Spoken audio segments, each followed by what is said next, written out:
तो लोकसभा चुनाव के बाद एनडीए की सरकार बन गई है। प्रधानमंत्री नरेंद्र मोदी सरकार के मुखिया हैं, लेकिन मुश्किलें अभी खत्म नहीं हुई हैं। हर किसी की नजर स्पीकर के पद को लेकर है। जी हां, लोकसभा में स्पीकर का पद बेहद अहम है और इस पद को भारतीय जनता पार्टी अपने से दूर नहीं जाने देना चाहती और शायद यही वजह है कि टीडीपी के साथ उसकी खटपट की खबरें सामने आ रही हैं। टीडीपी चाहती है कि यह पद हमें मिल जाए, क्योंकि इस गठबंधन में, इस एनडीए में दूसरी सबसे बड़ी पार्टी चंद्रबाबू नायडू की ही उभर कर सामने आई है लोकसभा चुनाव में सीटों के लिहाज से। दूसरी तरफ इंडिया गठबंधन भी इस पूरे मामले में बड़ा इंटरेस्ट ले रहा है। वो कांग्रेस हो, वो उद्धव की सेना हो, लगातार सजेशंस दिए जा रहे हैं। अब ये सजेशंस क्या है? लोकसभा चुनाव के बाद भारतीय जनता पार्टी पर गठबंधन साथियों के साथ ठगी का आरोप लग रहा है। इसकी वजह सरकार में हिस्सेदारी बताई जा रही है। दरअसल इस इलेक्शन में जहां टीडीपी गठबंधन में दूसरी सबसे बड़ी पार्टी और जेडीयू तीसरी सबसे बड़ी पार्टी बनकर उभरी है, लेकिन सरकार में उसे सिर्फ एक कैबिनेट मंत्री और एक राज्य मंत्री का पद ही मिल पाया है। ऐसे में स्पीकर के पद पर हर किसी की निगाह है। पहले दिन से ही ये बात सामने आ रही है कि चंद्रबाबू नायडू ने बीजेपी से लोकसभा स्पीकर की मांग की है। जब अटल बिहारी वाजपेयी सरकार थी, तब भी टीडीपी के बाल योगी लोकसभा स्पीकर हुआ करते थे। ऐसे में इंडिया ब्लॉक के नेता भी चंद्रबाबू नायडू और नीतीश कुमार को यह समझाने की कोशिश कर रहे हैं कि स्पीकर का पद उन्हें लेना चाहिए, क्योंकि इससे सरकार पर दबाव बना रहता है। कांग्रेस नेता अशोक गहलोत ने सोशल मीडिया प्लेटफॉर्म एक्स पर भारतीय जनता पार्टी को नसीहत दी है कि अगर कुछ गड़बड़ नहीं है तो एनडीए की पुरानी परंपरा के तहत लोकसभा स्पीकर का पद सहयोगी दलों को दे देना चाहिए। उन्होंने लिखा है कि लोकसभा स्पीकर पद के चुनाव की ओर केवल टीडीपी और जेडीयू ही नहीं, बल्कि पूरे देश की जनता उत्सुकता से देख रही है। अगर भारतीय जनता पार्टी के मन में आगे जाकर कोई भी अलोकतांत्रिक कृत्य करने का इरादा नहीं है, तो उन्हें स्पीकर का पद किसी सहयोगी दल को ही देना चाहिए।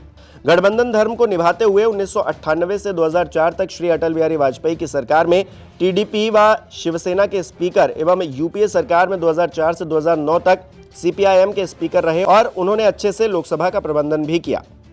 टीडीपी और जेडीयू को महाराष्ट्र, कर्नाटक, मध्य प्रदेश, गोवा, मणिपुर, अरुणाचल प्रदेश और राजस्थान में भारतीय जनता पार्टी द्वारा किए गए सरकार गिराने के षड्यंत्रों को नहीं भूलना चाहिए। इसमें से कई राज्यों में तो स्पीकर की भूमिका के कारण ही सरकार गिरी और पार्टियां टूटी। 2019 में टीडीपी के 6 में से 4 राज्यसभा सांसद भाजपा में शामिल हो गए और तब टीडीपी कुछ भी नहीं कर सकी। अब अगर भाजपा लोकसभा स्पीकर का पद अपने पास रखती है तो टीडीपी और जेडीयू को अपने सांसदों की हॉर्स ट्रेडिंग होते देखने के लिए तैयार रहना चाहिए।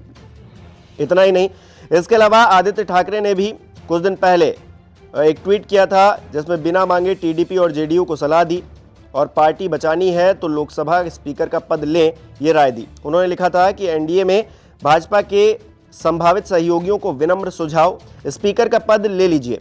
भाजपा की चालों का अनुभव कर चुका हूं। जैसे ही वो आपके साथ सरकार बनाएंगे, वादे तोड़ देंगे और आपकी पार्टियों को भी तोड़ने की कोशिश करेंगे। ये आप पहले ही अनुभव कर चुके हैं।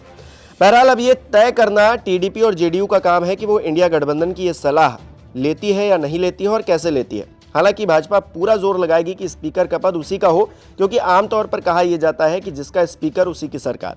इतिहास की बात करें तो 2014 में मोदी सरकार के पहले कार्यकाल में सुमित्रा महाजन, तो दूसरे कार्यकाल में ओम बिड़ला लोकसभा स्पीकर के पद पर बैठे थे।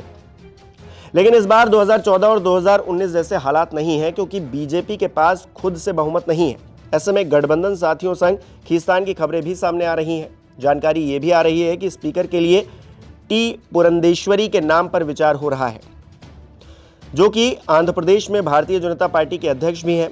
खास बात यह है कि टी पुरंदेश्वरी राजनीतिक तौर पर भले ही बीजेपी से जुड़ी हुई हैं, लेकिन पारिवारिक तौर पर उनका नाता चंद्रबाबू नायडू से है।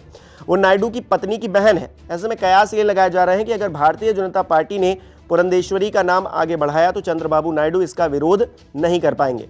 हालांकि ऐसा होगा ही, ये कहा नहीं जा सकता। आपको बता दें कि 24 जून से संसद का नया सत्र शुरू हो रहा है, जिसमें सभी सांसदों की शपथ के साथ सबसे पहला जो बड़ा काम होगा वो लोकसभा स्पीकर के चुनाव का ही होगा। सरकार के बहुमत में होने से लोकसभा स्पीकर का पद सत्ता पक्ष और डिप्टी स्पीकर विपक्ष को देने की परंपरा रही है और दोनों की ही सहमति से इन दोनों पदों पर नियुक्तियां की जाती हैं। लेकिन अगर सहमति नहीं बनी तो 26 जून तक का इंतजार हम सभी को करना पड़ सकता है। तो कुल मिलाकर खींचतान जारी है। संसद का सत्र शुरू होगा तब पता चलेगा कि आखिरकार जो स्पीकर का पद है वो कौन रखता है। भारतीय जनता पार्टी ये पूरी कोशिश करेगी कि स्पीकर का पद उसके पास रहे और टीडीपी भी ये कोशिश करेगी कि उसकी जो मांग है, उसकी जो डिमांड है वो पूरा किया जाए। ऐसे में इस खींचतान का नतीजा क्या निकलेगा, मंथन होने के बाद आखिरकार स्पीकर कौन बनेगा, इस प्रश्न से उत्तर जल्द ही मिलने वाला है। तब तक हमें और आपको इंतजार करना पड़ेगा। ये रिपोर्ट आपको कैसे लगी हमें कमेंट करके जरूर बताइए। बहुत बहुत शुक्रिया। नमस्कार, मैं हूं मानक गुप्ता। अगर आपको हमारा ये वीडियो पसंद आया हो तो इसे लाइक और शेयर जरूर करें और हां, हमें सब्सक्राइब और फॉलो करना ना भूलें ताकि आप देश और दुनिया की कोई खबर मिस ना करें। तो जुड़े रहिए हमारे साथ और देखते रहिए न्यूज़ 24।